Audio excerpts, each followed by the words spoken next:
Hey everybody, I hope you're all doing well, and today I just wanted to come and talk to you about something that I've been thinking about over the last couple of days. I'm going to do this today here, essentially on my porch, because I don't want to go walk my dog. It looks like it's about to rain, and this is not a pimple. It's me wrestling with my Doberman, and you know, we're both aggressive, so. Today I wanted to talk about how love, courage, and fear kind of connect. This is not going to be one of those times where I just ramble.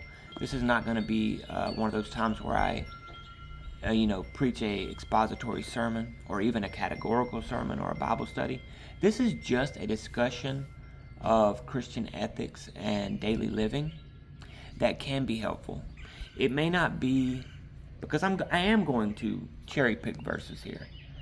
And I'm going to be doing a lot of reading. Most of the time, I prefer to overstudy so that I can pull stuff out and then cut it down and memorize. But today I'm going to be doing a lot of reading because I just finished this and I really want to get it done today. But this is going to be a talk on Christian ethics, and it's not going to be always the primary meaning of these texts, but I think it's permissible. I definitely do. So I would not call this a sermon and desecrate the Word of God with my own interpretations. All right, but we're going to be talking about how love, courage, and fear kind of work together, how they connect, and what they're founded upon a little bit. Before we begin, I want to read 1 John 4:18. It's one of my favorite verses, and it says, "There is no fear in love, but perfect love casts out fear, for fear has to do with punishment, and whoever fears has not been perfected in love." So we're not going to break verses down today. I'm just going to present them, let you chew on them. So think about this, mull it over in your own mind while we talk about what we're going to talk about today. I'm going to have 3 points. I usually have somewhere between 2 and 6, usually 4, but 3 is what I landed on today. We're going to first talk about definitions. Now, I'm not going to go into ancient languages. I'm not going to talk about Old Hebrew, Greek, or Aramaic. I'm just not going to do that because, frankly, I can't read and write those languages. I can't speak them. I may know more than the average person, but I think sometimes we kid ourselves when we look up a word and then try to figure out its context based off of all the historical stuff we can know. I think sometimes we really kid ourselves. I'm not saying you shouldn't study in that way. I'm saying it's okay if you speak English or Spanish or Mandarin, and that's it. Because God has made the word in a way that you can understand it and apply it to your life. So I'm not going to give you biblical definitions. I'm not going to give you Oxford English dictionary definitions of love, courage, and fear.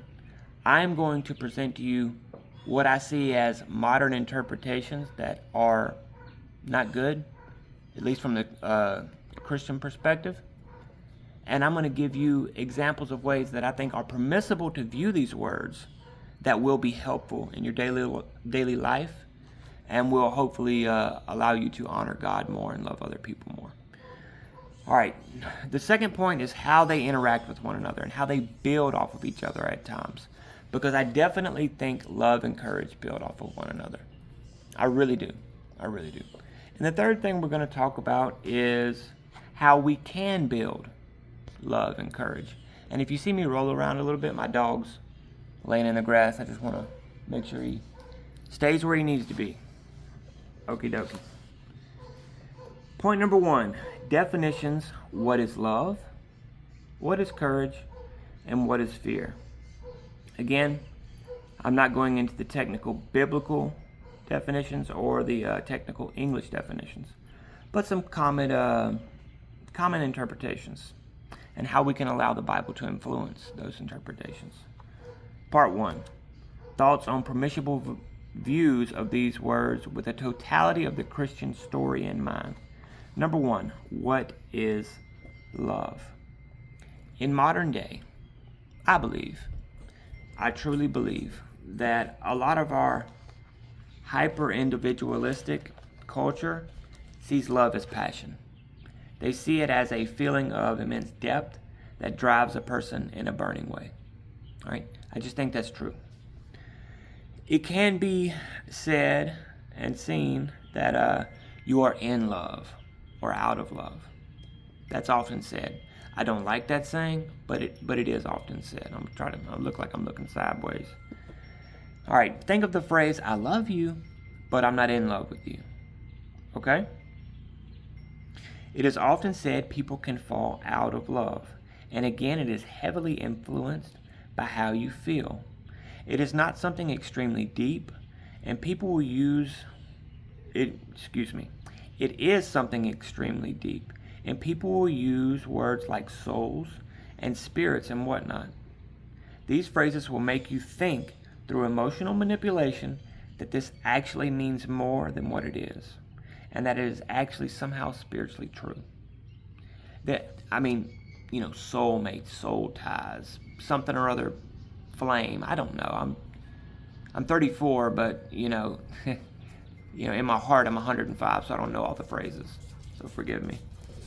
All right, I'm going to give you a couple examples from movies. Now, for my dudes out there, I never watched this movie of my own free will. Okay, I watched it with a girl, and I hated it. I hated it because of phrases like this. And it's the movie Twilight, so don't evoke my man card. I have seen it. All right, where the guy Edward says, your scent is like a drug to me, like my own personal brand of heroin. That's from Twilight. Now, to the movie's defense, I never really watched it but that one time. It may have some better stuff in it, but I doubt it.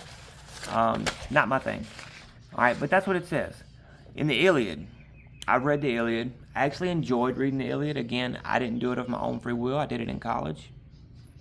But I did enjoy it. But for most people, who haven't read it, the movie Troy with Brad Pitt and Eric Bana and Orlando Bloom. Yeah, the movie Troy. That is what it's based off of. All right, Paris, the one that, he's sleeping with Agamemnon's wife, Helen. He steals her and, steals her. They both wanted to go, but they end up going from Greece to Troy. Causes a war. He often describes his feelings for Helen of Troy in ways that evoke great passion, but they are not real love. They are selfish and with disregard to what this passion does to the rest of the world. In both of these instances, now I know they're not real world instances, okay? But in both of these situations, it seems to me they love the feeling that this person gives them more than they love that person. I think we would all pretty much agree with that. Both of these, in a way, describe something you need and something you cannot live without. Something that you feel immensely for. That's true. And there's nothing wrong with feeling immensely for someone. There's nothing wrong with having extreme affection.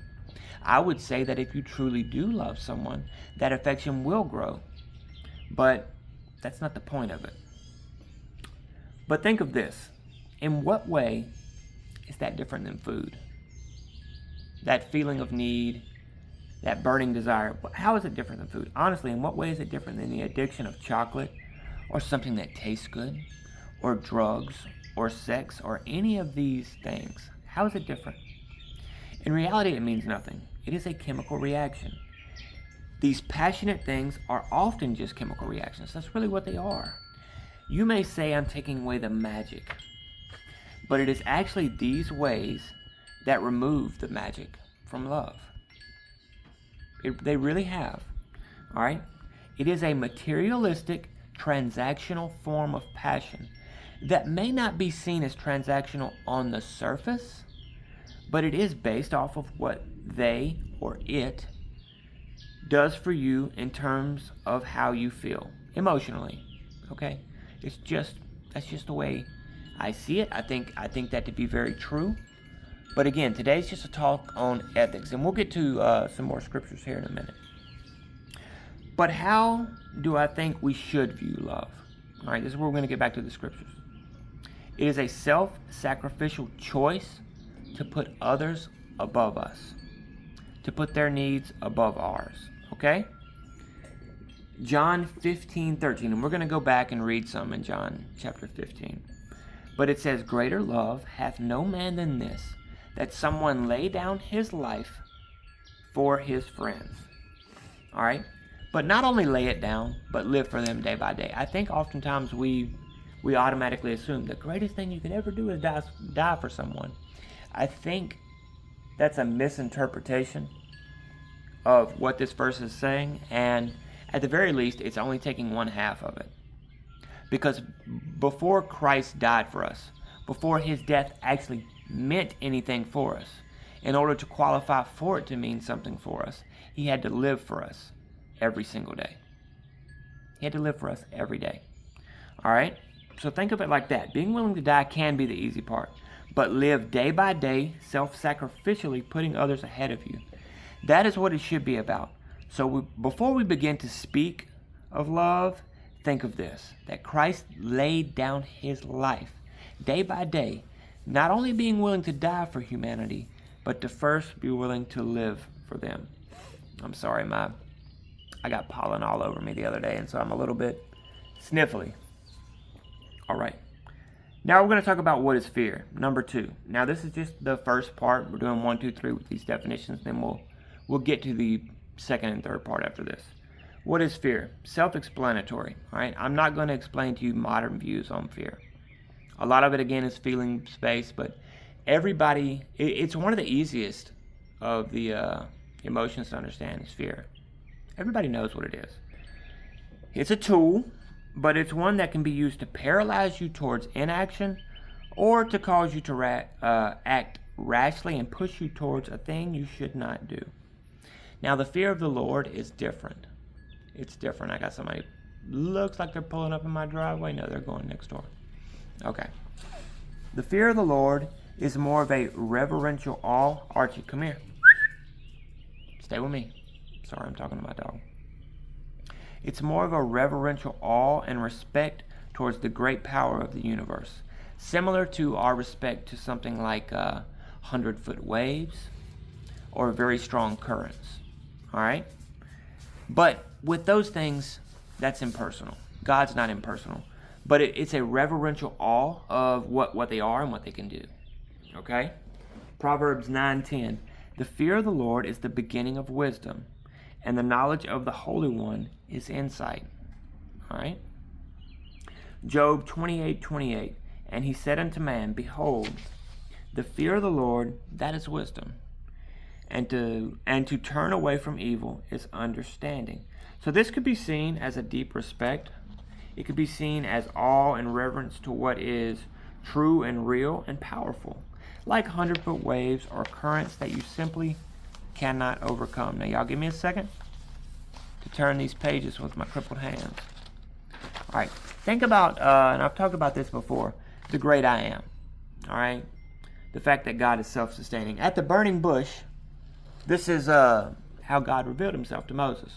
When they were about to crucify Christ, or not crucify, excuse me. They wanted to stone him and kill him. Why did they want to stone him and kill him? Because he said, before Abraham was, I am. They didn't want to stone him and kill him because he was saying, I am the Messiah. All right? They would have actually been okay with him being the Messiah. What they wanted to crucify him for was equating himself with the Father. He and the Father are one. All right? They wanted to kill him for that. All right? The only self-sustaining entity in the universe is the great I am. That is where the analogy ends. God is not indifferent, but personable and loving, and we must respect the laws that he has put in place, because they're not arbitrary. They're not ridiculous. They may be in our estimations for a time, but after careful consideration, over time, I think you'll begin to see, even non-Christians will begin to see that these laws are good. At least most of them for non-Christians, they'll see that. But over time, the story of Christ will lead you closer and closer to seeing that, yeah, these things were there for our good. All right. With waves and currents, you're in awe because of what it does. You're in awe because of what it does. And it does what it does because of something else something else outside of itself acting upon it. With God, we are in awe because of what He is. Again, the self-sustaining I am. Biogenesis, abiogenesis, the breath of life. It's not just a God of the gaps that I'm talking about here. Right? I actually hate that. But we're not going to go into apologetics today. Most of the people that watch this are Christians already. I could put out some of those one day. And also, this could be a 6-hour video. It's not going to be. It's going to be about a 1-hour video. But I could do a deep dive on this. This is just me scratching the surface. All right. And God does what He does simply based off of who He is. There are no laws that govern Him, and nothing cages Him other than the fact that He will not do what is outside of His nature. Okay? All right. So the third part of the definitions is, what is courage? All right. I highlighted this in purple, and I can barely read it because it's so dark. Modern examples could be toughness and strength and resilience. Resilience, I think, is the best of these three. But toughness, strength, resilience. Also, the negative end of courage could be, in modern day, seen as foolishness or recklessness. Okay? But some of the biblical ways we could look at them, and again, this is so dark. In a lot of ways, courage is love in the form of physical action. Courage is the resilience of love in the face of danger and hardship. All right, in the face of danger, hardship, adversity, whatever it is, courage is motivated by love. It's love in action. Okay?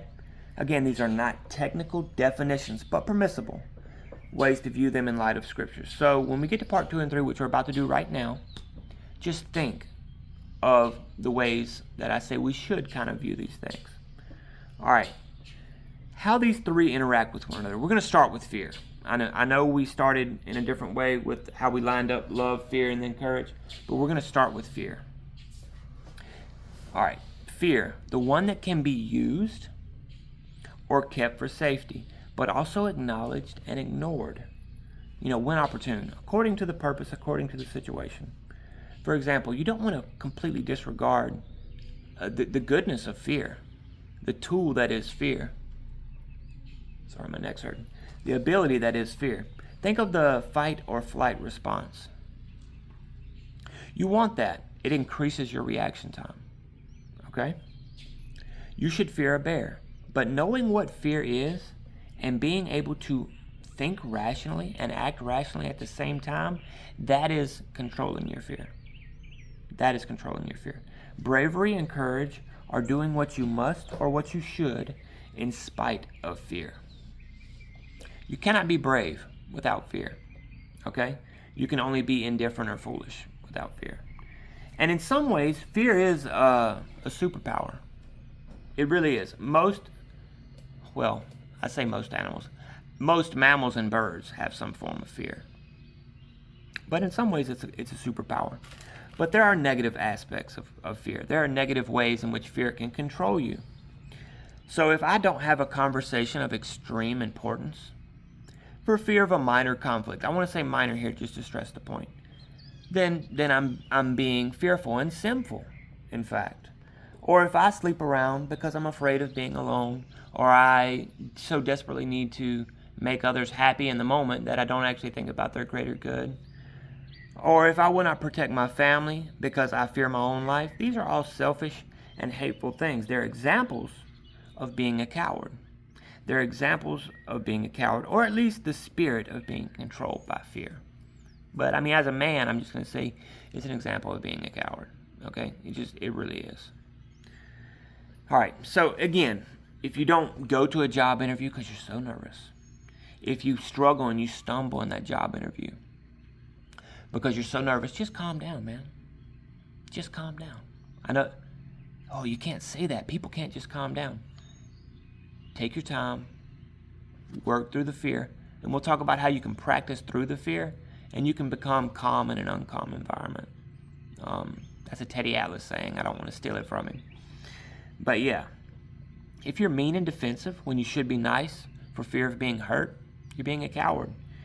If you're too soft when you should be firm for fear of a rift in a relationship, you're being a coward. So these are just kind of modern examples of being a coward. Let me flip this page. All right, fear can also be manipulation. We can see that fear can be used as manipulation frequently. For instance, if you want somebody to believe something, just say the words, "They don't want you to know this." Okay? We saw Billy Carson do this until Wes Huff essentially spanked him. But this can be done in politics. This can be done in culture. This can be done in religion. They don't want you to know this. A disenfranchised person is already likely predisposed to be inclined to listen to phrases like this and somewhat believe for fear of what's hidden or unknown. So they can mean many things when I say they don't want you to know this. It can be true that whoever they are, so I'm not making a statement here, whoever they are, for whatever reasons, don't want you to know something. That can be true. But just understand what I'm saying. I'm not making a specific statement. I'm saying don't be manipulated and controlled by fear. Test everything. Test everything. All right. Now I'm gonna go to a couple Teddy Atlas sayings again. He says that fire and Customato, his trainer as well. These were boxing trainers for anybody who doesn't know. Teddy Atlas trained Timothy Bradley and the big Eastern European guy. I don't know if he's Russian, Ukrainian, or just Eastern European. Big guy. Two champions. Customato trained Mike Tyson in his early days, and Floyd Patterson. Two of the youngest heavyweight champions. But they would say that fire can either burn you or it can cook for you. So if it cooks your food, it sharpens you. It makes you alert. It makes you ready. It gives you a good amount of anticipation that you can be sharp but also work through. Or it can burn you. It can cause you to act rash or paralyzed. I also like to view it as, this is something I say to myself frequently, that prison is it's a prison for the cowardly. Excuse me. Fear is a prison for the cowardly and a map for the brave.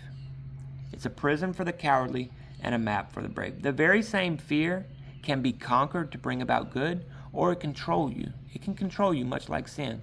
So you should not seek out to be tested, but you should, when you know you're afraid of something, or there's something that you just, you refrain from doing when you should, or you don't abstain when you shouldn't, you should work through that fear.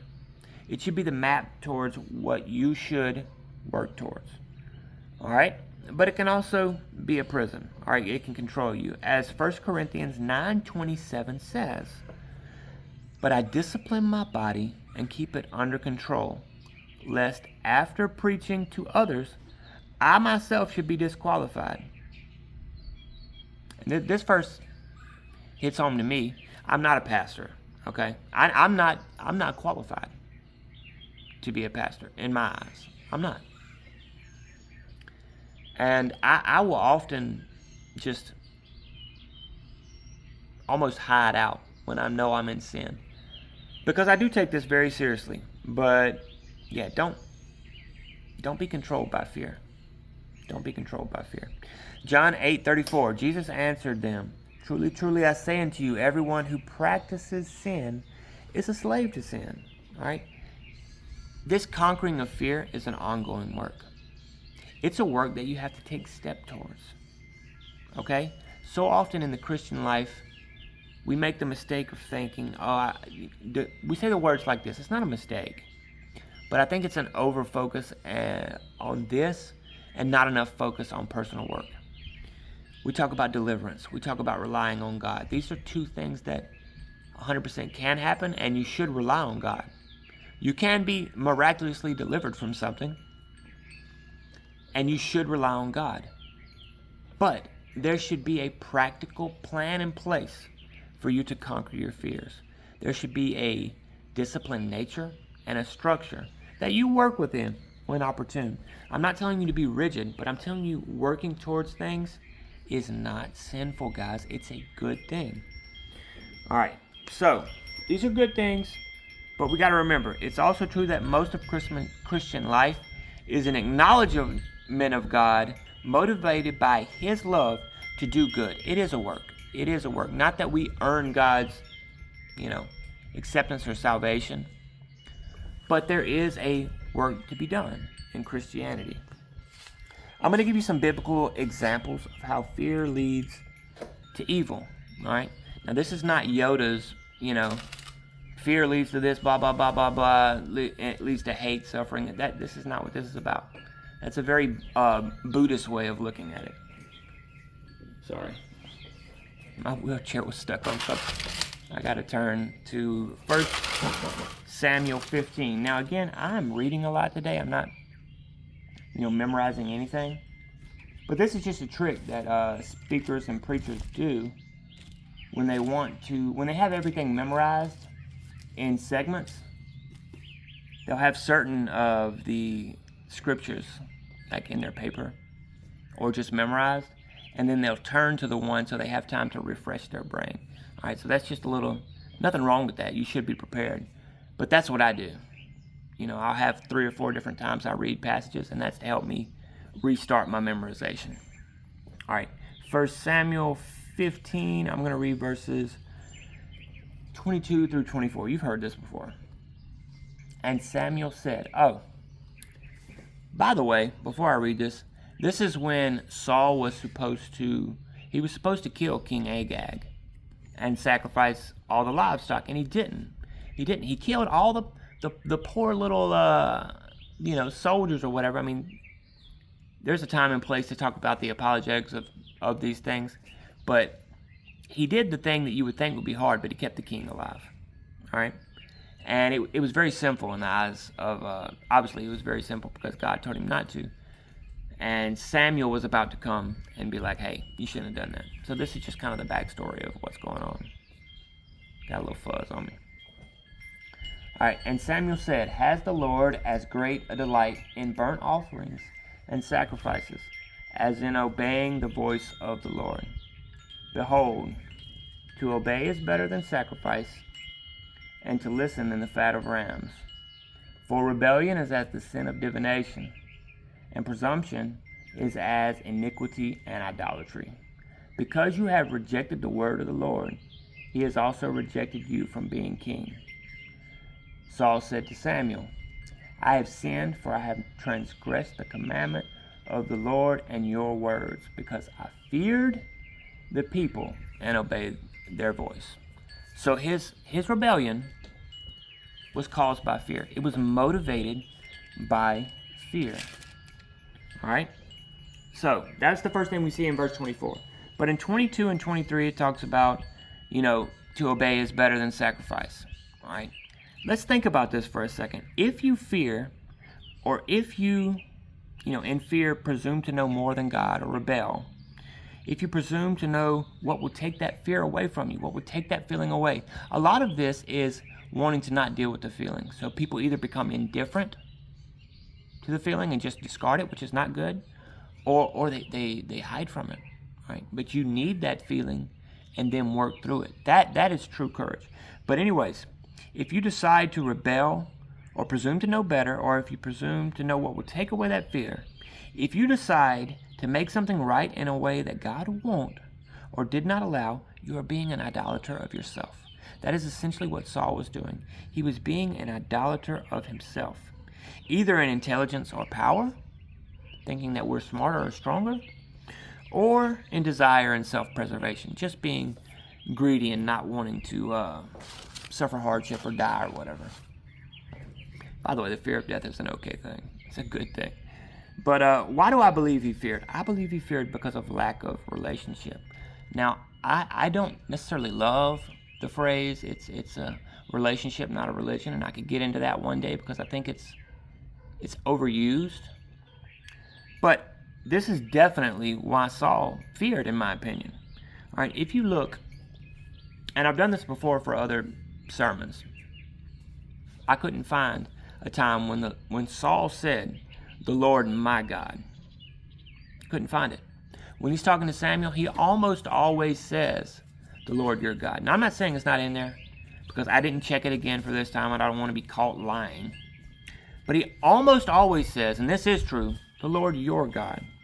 Search the scriptures. He did not have a personal relationship with God. Therefore, he feared because he was a material man, controlled by fear. He had not tasted and seen that God was good. He had no transcendent, real relationship. He just truly did. My dog's laying under my azaleas. All right. Now, he had an emotional experience. Saul was prophesying and doing all this. Sure, emotional experiences happen, but who cares? Okay?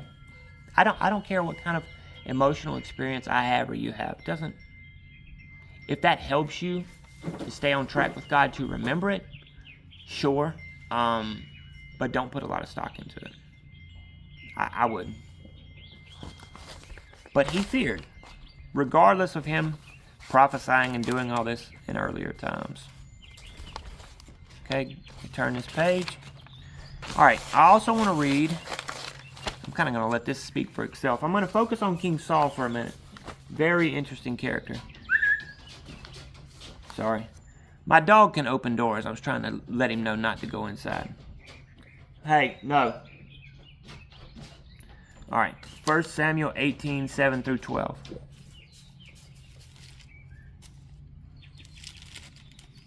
First Samuel 18, 7 through 12. I got to turn there. And I just licked my finger because paralyzed people don't have as much oils, at least, quads. We don't really sweat that much, if at all. All right, 1 Samuel 18, 7 through 12. And the women sang to one another as they celebrated. Saul has struck down his thousands, and David his tens of thousands. And Saul was very angry, and this saying displeased him. He said, they have ascribed to David 10,000s, and to me they have ascribed thousands. What more can he have but the kingdom? And Saul eyed David from that very day. The next day a harmful spirit from God rushed upon Saul, and he raved within his house while David was playing the lyre. And as he did day by day, Saul had a spear in his hand.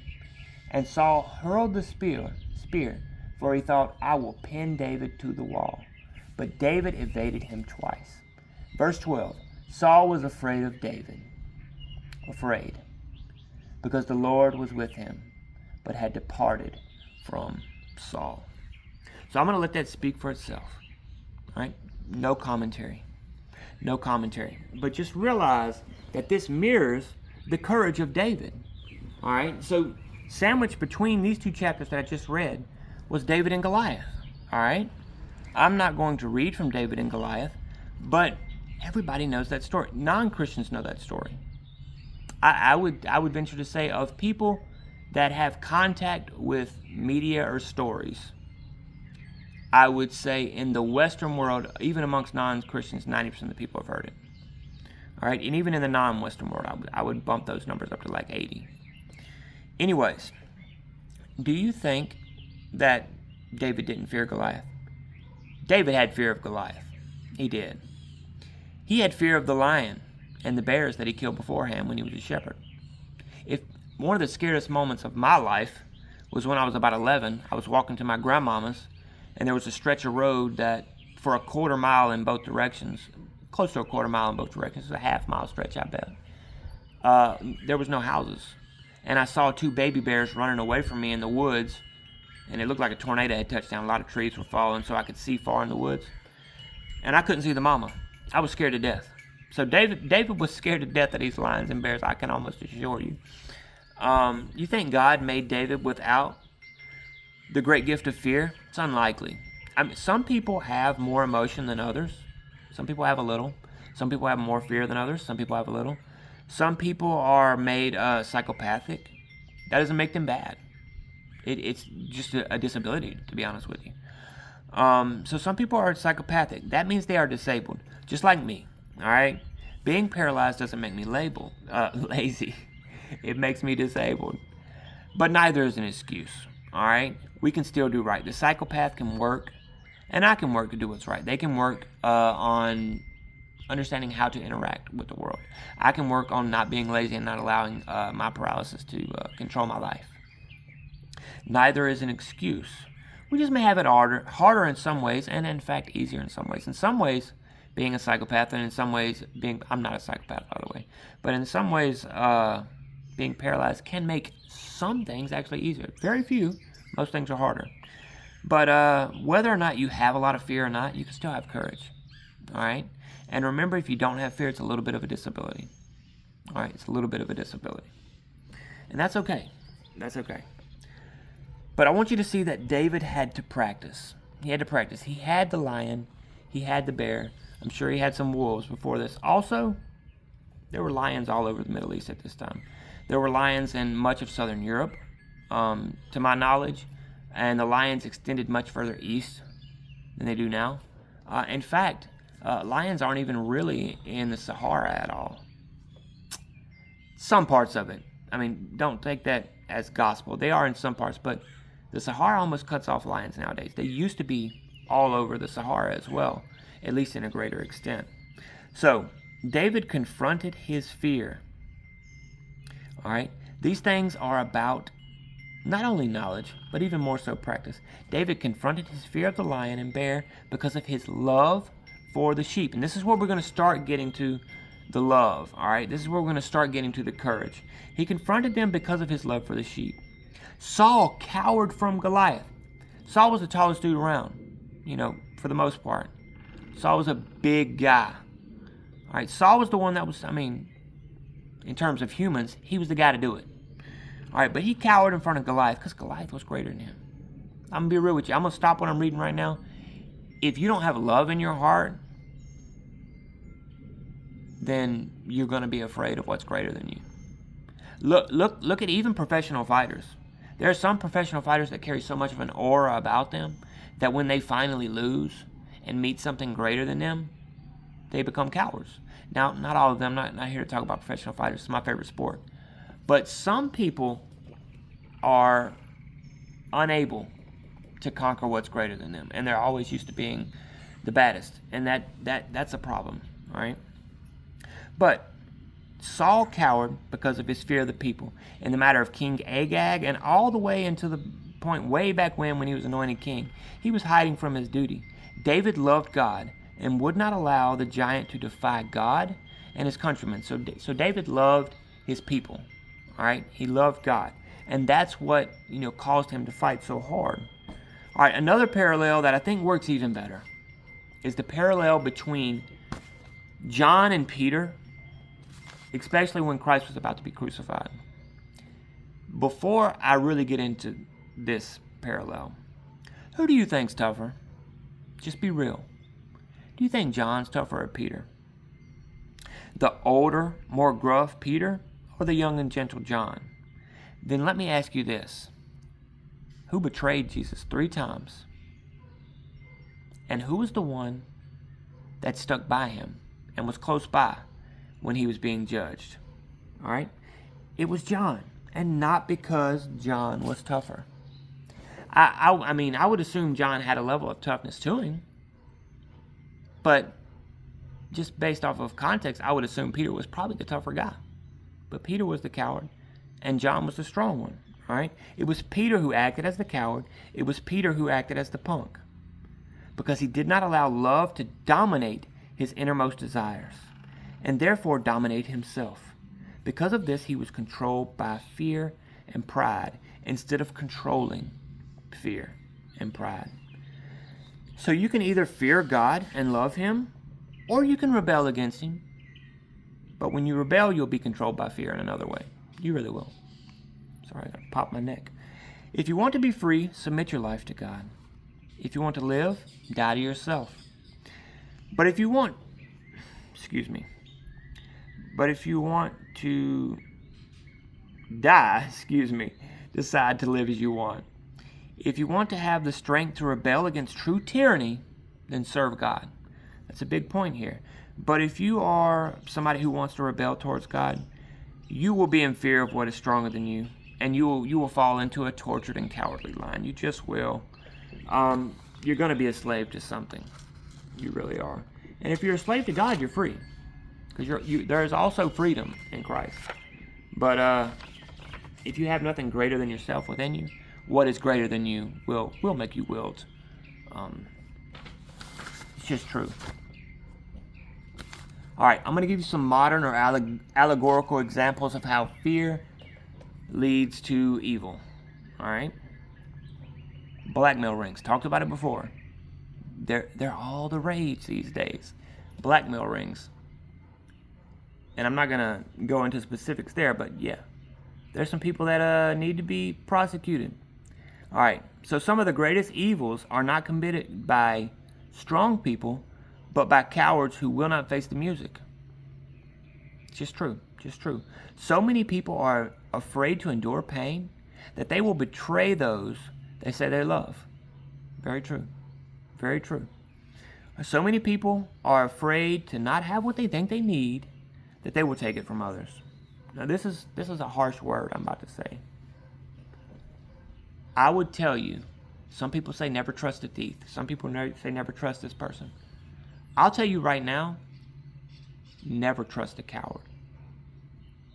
Now, if you are a coward, you can change. We've all been cowards. But if you see somebody constantly act cowardly, that person will do some of the most evil things in the world to preserve themselves. They will do some of the worst things in the world to avoid pain. A coward will act cowardly. They're perhaps less trustworthy than a master manipulator. They really might be. So I'm just giving you some advice that could help you. All right, so never trust a coward. I mean, that's why every culture, it doesn't have to be Christianity. Being cowardly is never looked upon good. It's never looked upon good. I'm not saying be foolish. That's the complete opposite end of the spectrum. But to be cowardly, it's not a virtue anywhere. All right, but courage is also not reckless. Again, that's what I'm talking about. But purposeful action in spite of fear. Purposeful action in spite of fear. If you lash out and expose yourself to others thinking that this is somehow courage, without logical goal or thought, well, that's just kind of dumb. Right? If you expose yourself to injury in any way, thinking it's courage by being reckless, it's just kind of dumb. All right, there is a way to go about these things. All right, my nose is itching so bad. I'm sorry. Fear should be allowed its minuscule place as a real biological help. Only then will the ability to be courageous arise within us, not reckless, but controlled. All right. Lastly, this leads us to courage. All right, which is not toughness or strength. All right, those are great things, by the way. Nothing wrong with being tough. Nothing wrong with being strong. But I like to look at courage as resolve. I think that's a great way to explain it. It's resolve. But it's resolve mostly motivated by love. Now, I'm going to quote G.K. Chesterton here, the great Catholic author. He says, "The true soldier fights not because of what he hates." The true soldier fights not because he hates what's in front of him, but because he loves what's behind him. That's his quote. Sorry, my brain gets ahead of my tongue. Sorry. So courage takes love, and love takes courage. I think this is somebody pulling up in my yard. No. Okay. Courage takes love, and love takes courage. To love, you must first have the courage to act. And to have courage, you must be motivated by love that puts others ahead of yourself. An example of this would be the Hebrew midwives. Okay? When Pharaoh was saying, you got to kill these kids, blah, blah, blah, blah, blah, blah, blah. Hebrew midwives disobeyed Pharaoh. That took courage. That is courage in the face of tyranny, which again, you need God, or you at least need something greater than yourself. I think God is the ultimate, obviously, because I'm a Christian, He's ultimate truth. And so there will be some circular reasoning in how I say love and courage, insist upon one another, but they circle above what is their ultimate foundation of Christ. And again, this is not apologetics today. This is just Christian living. But the Hebrew midwives defied Pharaoh, which took courage. It took courage because of the love they had for God and the love they had for the children. All right. So part 3, how do we grow this love and courage? How do we grow this love and courage? Abide in the vine. All right, abide in the vine. I'm going to read John. Oh, excuse me. 15, 1 through 13. That's not me being disrespectful. I just yawn sometimes. Hey, man, how you doing? You all right? Yeah, man, doing pretty good for my birthday, man. My birthday today. Y'all hold up one second. Hey, man, happy birthday. I love you. I'm recording a sermon right now, but Great, man, great. I'll go on and check it out later on. all right, man, I love you. You be good, okay? I love you too, bro. Happy birthday. Thank you, man. I'm sorry about that. John 15, 1 through 13.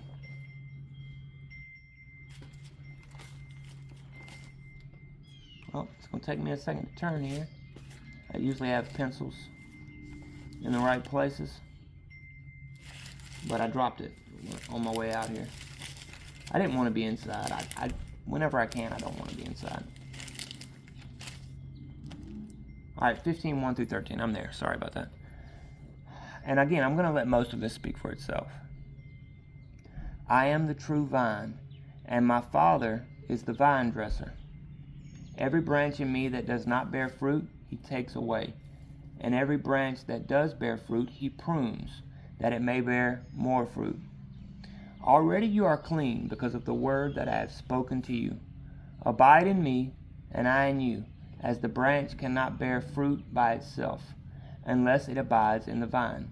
Neither can you, unless you abide in me. I am the vine, you are the branches. Whoever abides in me, and I in him, he it is that bears much fruit. For apart from me, you can do nothing.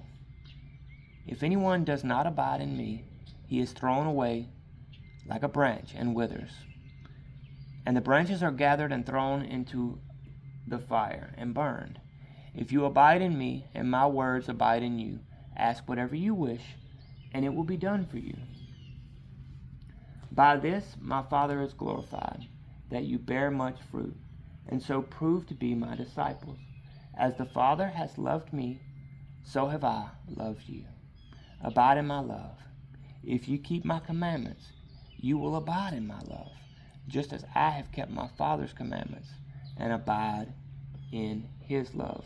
These things I have spoken to you, that my joy may be in you, and that your joy may be full. This is my commandment, that you love one another as I have loved you. Greater love hath no man than this, that someone lay down his life for his friends. I'm sorry y'all got a side profile of my giant nose for a little while. All right. But that mostly speaks for itself. I'm going to talk about some verses here for just a moment. But again, this is not a breakdown. This is not an expository sermon. This is just a talk of Christian ethics. Verse 4. All right. Verse 4. Let's look at this again. Abide in me and I in you, as the branch cannot bear fruit unless it abides in the vine. Neither can you unless you abide in me. You can love in human terms. These ways in which we talk of love, you can do that without Christ. But the deepest love, the truest form of love that Christ is talking about, can only be done if you abide in him. If you relinquish who you are, die to self, and live for Christ, then you can be filled with Christ. Right? You can do some good, but no ultimate good without him. All right? You must be filled first. Verse 9 is, all right, as the Father has loved me, so have I loved you. Abide in my love. Guys, very simple. We love because he first loved us. That's in, I believe, 1 John somewhere. All right? It may even be in 1 John 4, which I read from earlier. All right, verse 10. There's a practicality of loving God. It is obedience fueled by thankfulness. Obedience fueled by thankfulness. If you keep my commandments, you will abide in my love, just as I have kept my Father's commandments and abide in his love. There's a simplicity to this, a practicality to it. Verse 11, this talks about these things have I spoken to you, that my joy may be in you, and that your joy may be full. All right? The joy of the Lord is my strength. Our strength, our courage, as we're talking about, is motivated by this joy, by this love. All right? It's motivated by this love that comes from the Lord. He says these things that your joy may be full. Let's think of Psalms 23. My cup overflows. You can't exactly pour into anything unless you have something in you. All right? That's what it's talking about. Taste and see that the Lord is good. And then you'll be able to do all these things. Like I said, you can't pour from an empty cup. His love is our fuel for courage. All right? Just like food is our fuel for physical output, love is our fuel for courage. All right? His joy is our fuel for strength. All right? But we also have to remember that there's a balance. In the same way with food, if you overeat and underdo, you become sluggish. And, people call it fat, whatever. You become fat and sluggish. If you overdo and undereat, you become weak and thin. Now, I'm a quad. I am thin. And I do overdo it sometimes. But yeah, these are just natural principles. It's the same thing with the Christian life. I'm gonna tell you right now, if all you ever do is read and pray, and you don't do any work, and you just an overly monastic lifestyle, that's sluggish. That's sluggish. You'll sit and you'll sour, as the old country preachers would say. But if you work, and you're not filled with God's word, you're not praying, you're not meditating on it, you get burnt out. There is a balance to it. Not a radical balance. I think that's an issue nowadays. Balance is almost worshipped. We'll talk about that one day. All right. Let's look at verse 12. This is my commandment, that you love one another as I have loved you. All right. Not with lip service. Love the way Christ did. All right. Without what people can do for us in return. All right. And then verse 13, we've already talked about it. The point of laying your life down day by day sacrificially for others. Okay. Again, the only ways we can really grow towards God in love is to taste and see that he is good. We love because he first loved us. It comes from him.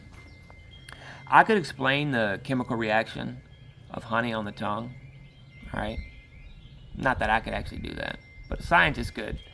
But I think if you taste the honey, it's probably just the best way to do it. All right. That's the golden rule. That leads me to the golden rule. You shall love the Lord your God with all your heart, mind, and soul, and you shall love your neighbor as yourself. Loving God is simple. I've went into this before, but it is obedience fueled by thankfulness for his love. It is a thankful spirit that wants to obey. It doesn't have to do this. It gets to do this. And loving your fellow man, woman, whatever. This is the way the language is. I'm sorry. Who cares? Get over it. But you pour into them, all right? You pour into them. You sacrifice for them, all right? Put them ahead of yourself. All right, but now I want to talk about thoughts, all right? I'm not going to get into this too much. I think some people focus on thoughts almost to a mind control level, and it becomes a focus over and above the gospel a little bit. But I want to talk about thoughts. It is true that you will not always be... It's true that this will not always be the best way to do things all the time. But it is also true that if you can kind of set up your life in a way to love people more. I'm going to talk about one fallacy. It's the logical fallacy of sunken cost, or the sunken ship, whatever you want to call it. I'm going to talk about that. I'm going to talk about the old-timey bride price. And I know this is going to be a weird thing. We'll go into these two things one day a little deeper. But with the sunken cost fallacy, sunken ship, whatever you want to call it, people often don't cut cost because of past effort and time. All right, whatever it may be, they're worried about losing that time and effort that they've already put in.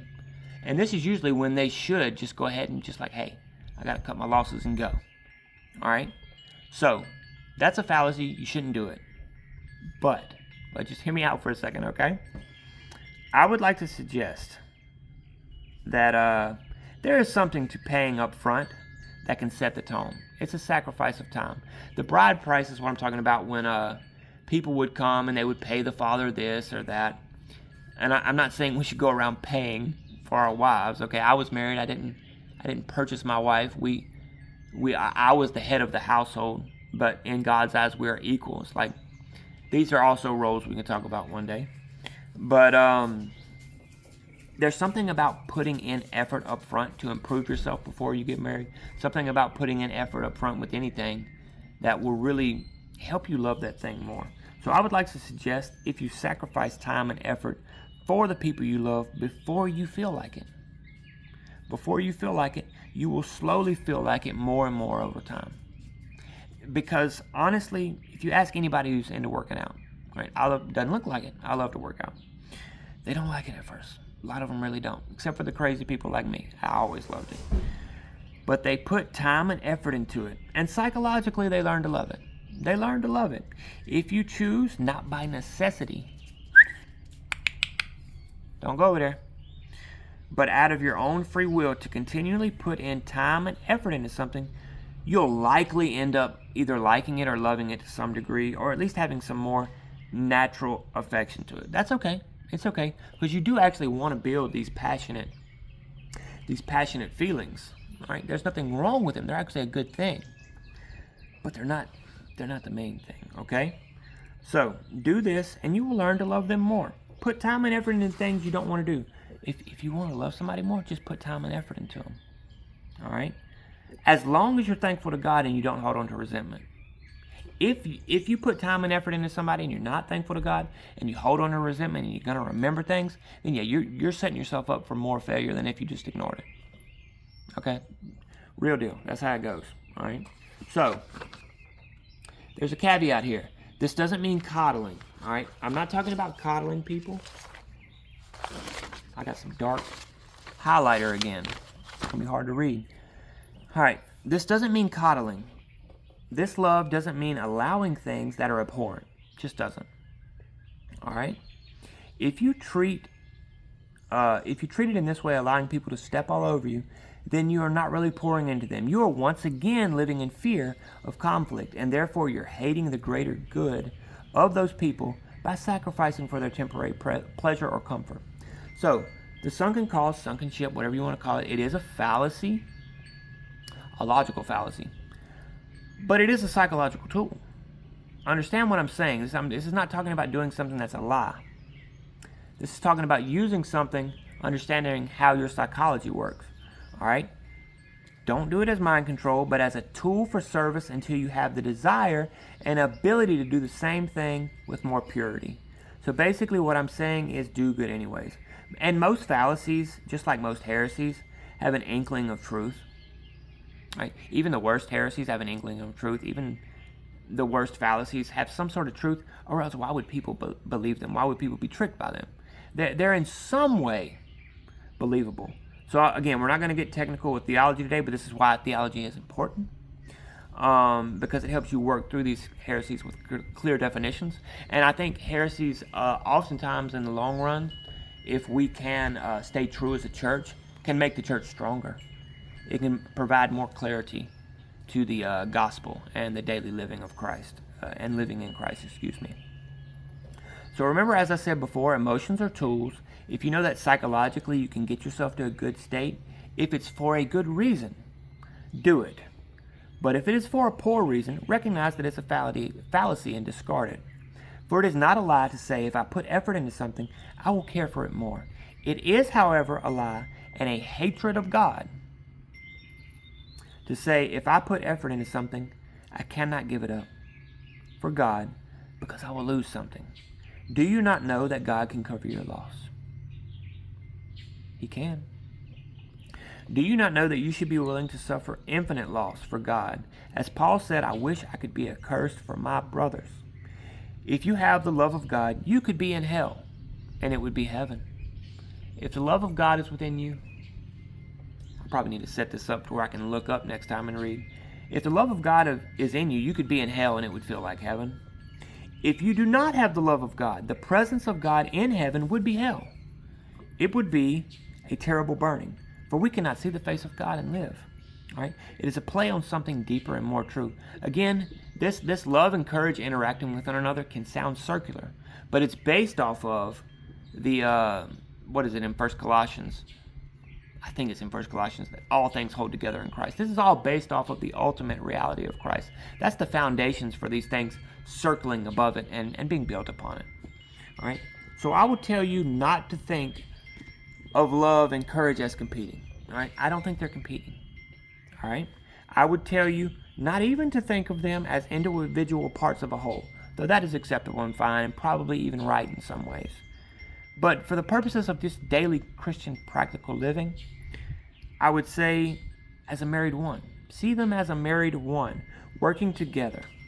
But what are they working for? What are they working for? Let me turn this page. Archie. Good boy. I love you. Talk to my dog while I'm turning this page. Right? So what are love and courage working for? Excuse me. It is for the goal of honoring God and bringing good into this world. Two things which are also in a way married. All right? If you honor God, it will naturally bring about good in the world. And if you bring about good in the world and love people, you're just naturally honoring God. All right, this is laid on the foundation of the I Am who became flesh and dwelt among us in the person of Christ, so that we can be married to God. When the veil was torn, think about it, after Christ was crucified, the veil was torn. We have access to God now. And that relationship that was severed by sin was rekindled. Don't go over there. It's like wanting to improve your performance physically, to get stronger. You may say, should I eat right first? Or should I start sleeping right first? The answer is just yes. I mean, if you eat right, there's certain things that are going to keep you up at night, certain things that are going to make you have better sleep. If you sleep better, your dopamine's going to be better. You're not going to want to overeat or eat bad things, and you're just going to absorb your nutrients better. Everything works better when you do those two things. And I think a large majority of health is those two things. All right, so the ultimate goal is that they don't compete. The ultimate goal for those is to improve in physical performance or health. The ultimate goal of courage and love is to honor God. They are circularly connected because of the foundation of Christ. All right, so the second part, after abiding in the vine, we're going to talk about practice. All right, we're going to talk about practice. Allen Iverson. So, another Teddy Atlas saying is to become comfortable in an uncomfortable environment. All right, experience allows you to know what you'll be up against. Experience can't be gained without practice. Knowledge helps, but practice is just better. It's just better. Without practice, fear can cause you to act rashly when you shouldn't, and it can make you paralyzed, But this takes wisdom. It takes practice. In a fight, and I'm using the analogy of a fight quite frequently here, because it's easy when you're talking about fear and courage. It's just the easiest way to understand it. But this extends to a lot of stuff. Like I said, it can extend to relationships. It can extend to how you interact with just anything in the world. Because everything in a way is a fight or a dance. All right? In a fight, when people get clipped, they often open up and swing wildly. All right? They don't want to get clipped again, so they boom, offense can be a good thing. All right? And sometimes they cover up in a shell. They're not punching, they're not doing anything. They're not really defending themselves, they're just covering up. All right? Neither of these is great. Okay? Perhaps in the moment they can be okay, according to the situation. But one must keep their wits about him. This isn't about radical balance, which, again, unfortunately, it's its own religion nowadays. But we'll talk about that one day. But it's about remaining in a spirit of calm presentness. Calm presentness. All right? I could have made that word up. That is able to do what is right in the right time. All right? Having the ability to actually think through things and press towards your love when you're fearful is honestly next to a superpower. And that is where practice comes in. You can decide ahead of time that when the day comes, you're going to do what's right.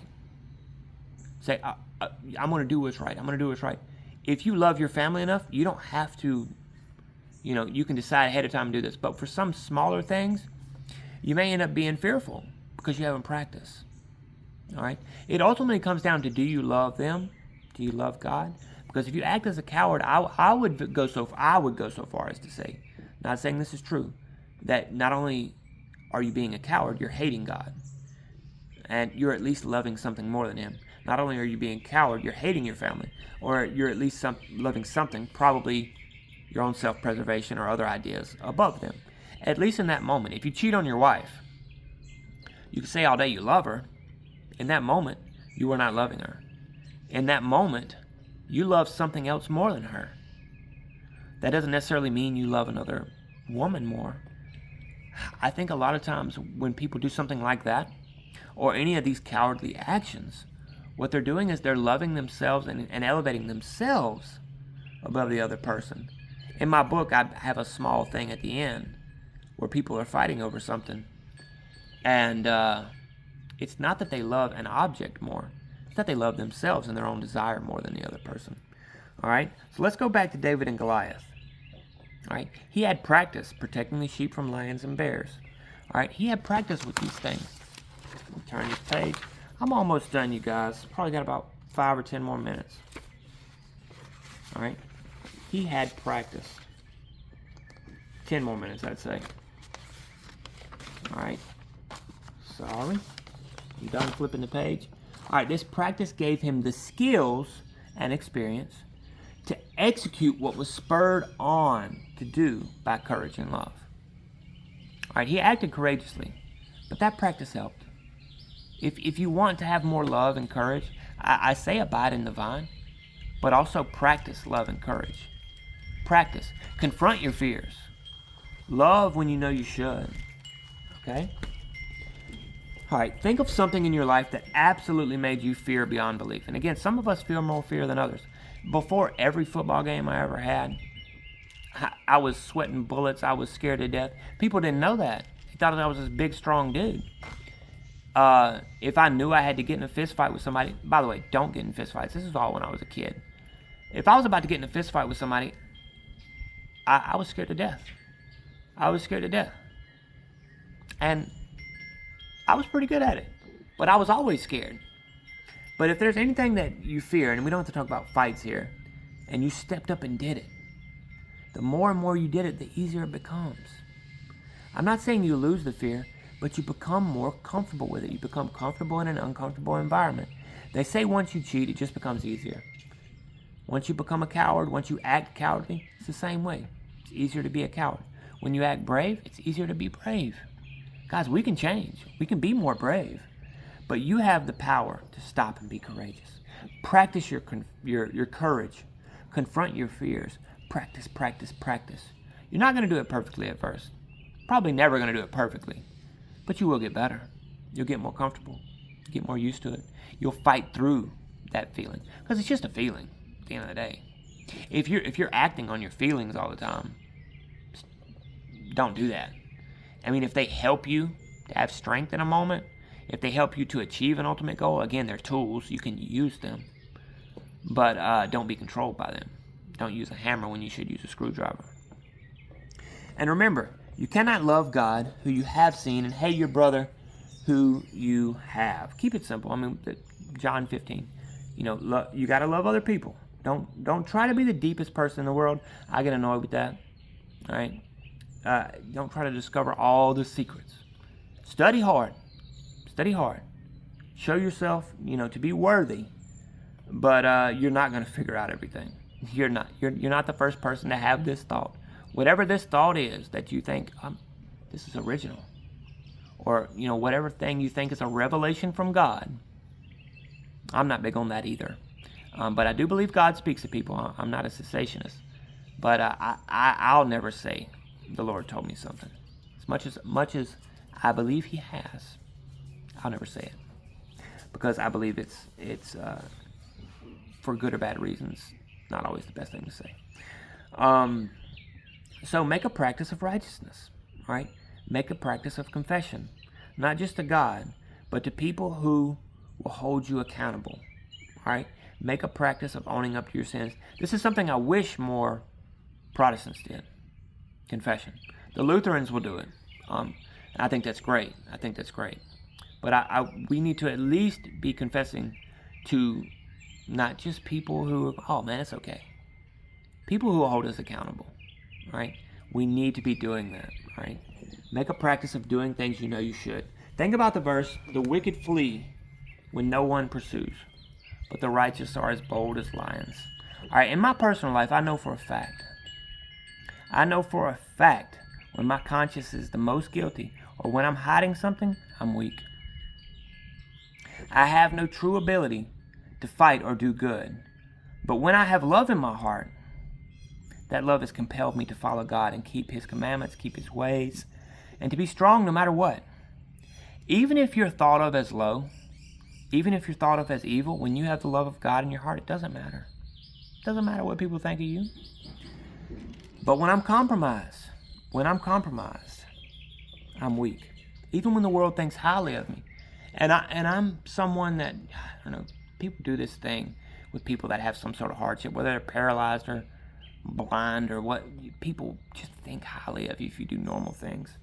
Oh, look, I know that people, for some weird reason, think highly of me. But when I'm compromised, I know I'm a terrible person. I'm weak. I'm controlled by a desire and a need to do good. Now, I'll get to this in a minute, but it's mostly because I haven't proved myself that I truly love God. Because I know in certain times I'm hating God. That's the way I like to look at it. I'm hating God by doing this. All right, even if it's because I won't think on God, it's because I'm not in a good place. All right, you may say it's good to be driven by a desire to do good. That's true. But this desire of compulsion and compromise, being willing to take shortcuts to be seen as good, this is because of fear. All right, it's fear of people instead of reverently being in awe of God.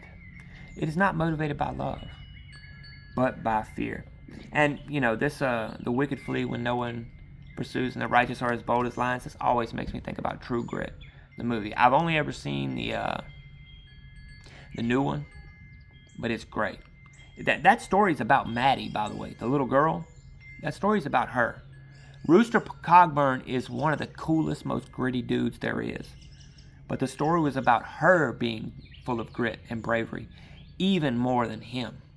All right? And if I ever get married again, it would be to somebody who has the attitude she had in that. She was very brave. It was very, very brave. All right? Very good movie. One of my, probably number 10 for me or so. I love movies, if you can't tell. All right. But even the courageous can fall if they don't practice. All right, we've talked about practice to help you build courage. What if, you're seen as the courageous person and you don't practice? You become lazy. Well, we have an example of that with somebody we've already talked about, King David. King David. David was not where he was supposed to be when he saw Bathsheba. Guys, I'm all for practicing and confronting your fears. But don't seek out bad situations to test yourself. When I say confront your fears, I mean work on them. Be disciplined so that when a test comes, you're ready. Don't go out testing yourself. Don't put yourself in bad situations. David saw Bathsheba. They had sex. And then he got her pregnant. Right? And in fear, even though he was in power, right, because he had a conscience, he sent Uriah away. This is one of the most, we talk about King David. He got this man's wife pregnant, all right?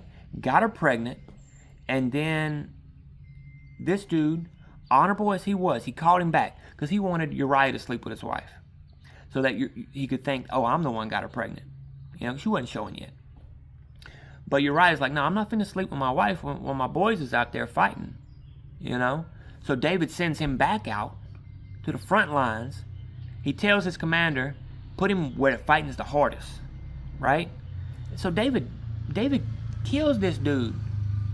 One of the worst, it really is one of the worst things in Scripture, bro. It's terrible. God restored David. But David was scared is why he did this. He was scared of what people would know and say because he knew he was under the law of God. And he was selfish.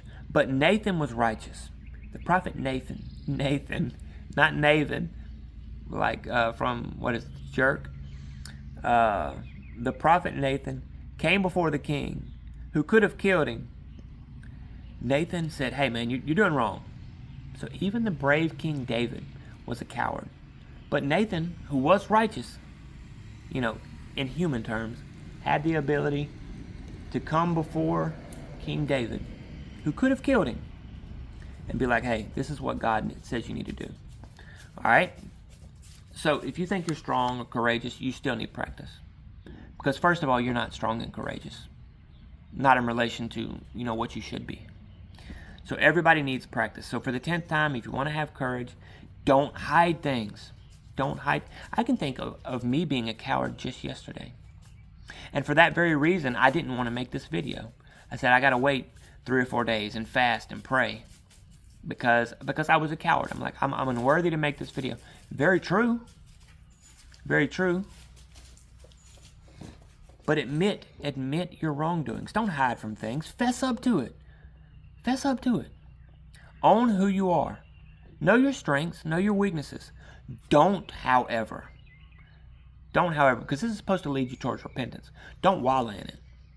Satan is the world's best at that. He'll be like, look, at this point, man, you might as well just stay where you are, because, you're so bad, blah, blah, blah, blah. You get to feeling so guilty about stuff. Guys, let guilt push you towards repentance and not towards wallowing in your shame. So, we're going to read this verse again. There is no fear in love. 1 John 4. There is no fear in love, but perfect love casts out fear. For fear has to do with punishment. And whoever fears has not been perfected in love. I should have brought some water out here. So my final word of encouragement would be this. If you have been a coward, as I have, you can stop and be filled with more love today. You can abide in the vine. You can practice these things. You can love your neighbor more today. You can be courageous. It may take practice. It may take time. But Peter had to be humbled more than once. Peter was a coward.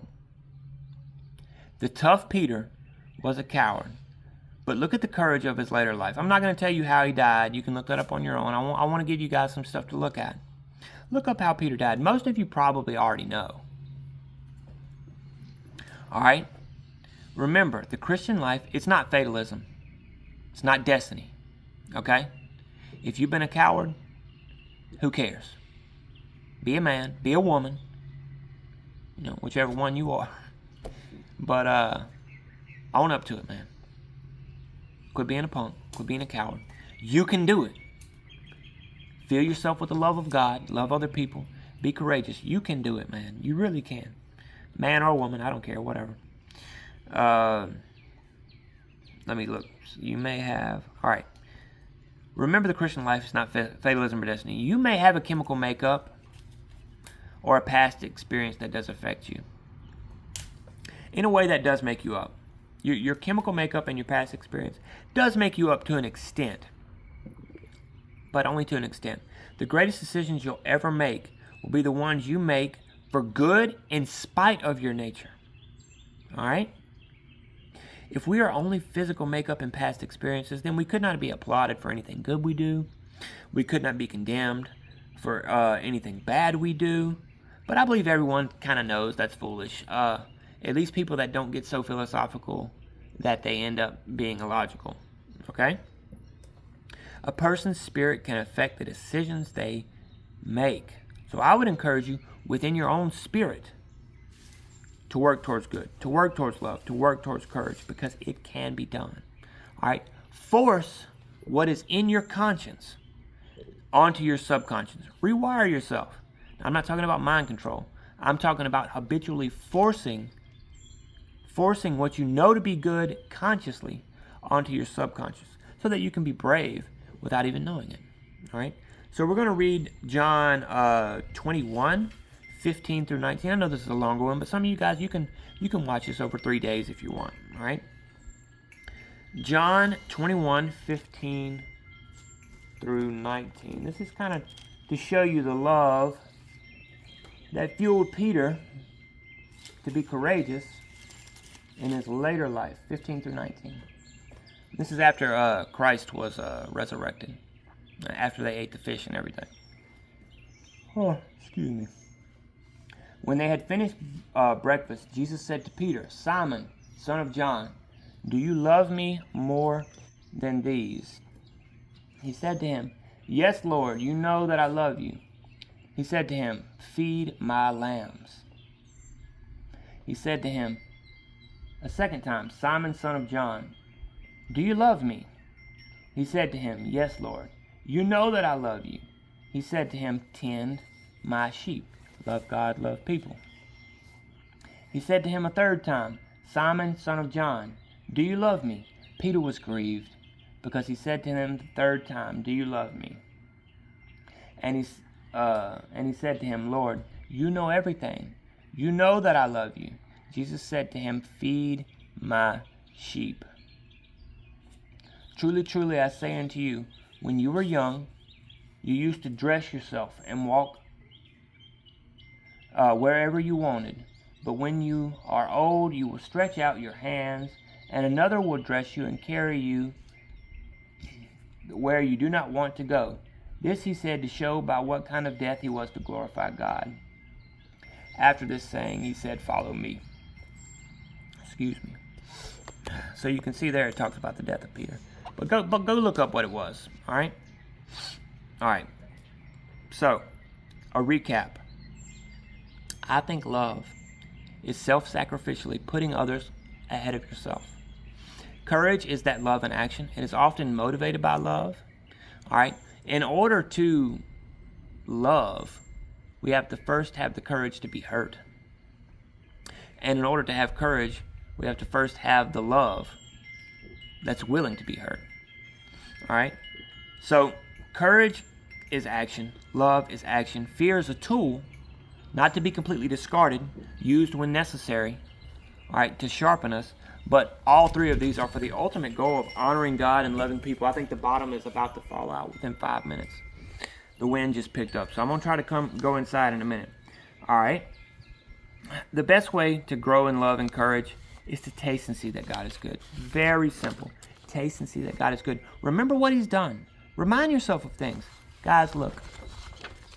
I have a reminder of this necklace. I don't always have reminders on me. But this necklace has a cross. It has my wedding ring. I'm a widower. And I'll pray and kiss the cross and kiss the ring and pray different things. These are reminders. Some days I'll carry weights in my lap so that all day I'll have reminders of things. Remembrances of what God has done can help. All right? There are practical things that you can do that can help you on this walk. Now, I'm pretty much done here. This is all about the love of God. But if you want to pause and come back to this later, you can. Because I want to give you a couple things to look out for. All right? I want to give you a couple things to look out for because we're done here. Your loves do need to be ordered. All right? Your loves need to be ordered. You should love your household first. You have a responsibility to them. It doesn't mean that you don't love other people. But this can extend to your household. This can extend to a nation. This can extend to any responsibility. All right? There is an ordering of loves that is important. And that's another video for another day. But you can only help as you are able. Because if you were to, let's say, give your children's food away to someone else in need, and your children go hungry, I would say that's at best foolish. I would say it's sinful. But this is not a suicidal empathy. All right, you don't just do things that you want to do because they feel good. You have to do things that are right and smart. This is where practice comes in. This is where experience comes in. The ultimate goal and the ultimate purpose is to please God. It's not just about what feels good. So I'll say this again. God will cause your cup to overflow. Love never ends. All right? Love can endure all things. But it is also true that you only have so much physical and mental energy. All right? It's nothing wrong with people wearing themselves out, especially young, first come to the Lord. Nothing wrong with that. But you only have so much physical and mental energy. So place that love where the most fruit can grow for God and others. And that's not being cold and calculating. It's being smart in the way you honor God. Right? It's sowing in a way that reaps more fruit. Okay? It's just a little bit of experience. All right? This is still loving people and having respect for them. But you really only have so much energy, so your energy can differentiate. All right? So those are 2 things just to be watching out for, some things to look at. I love you guys, and I hope you have a wonderful day.